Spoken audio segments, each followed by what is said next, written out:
shil ila Krista min ti moi tu nge kan dia at ti mual ho tu mai mai zo pe lal parong bol du lo nam le ram chu an la boral don si a ram le nam din chwa na bul pui ber chu Krista chan chin cha shil hi ani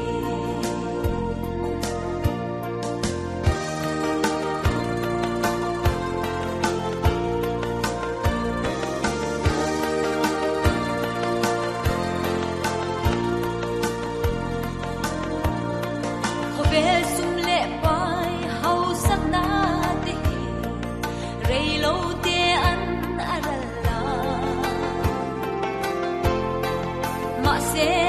swa chan chin shil tu de chu an nung renga nga boral lovang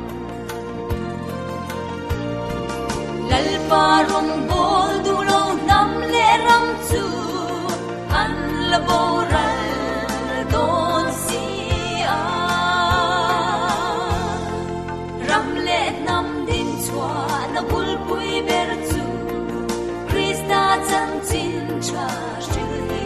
ani ram le nam hi i mangai ani chuan Krista chan chin shil mai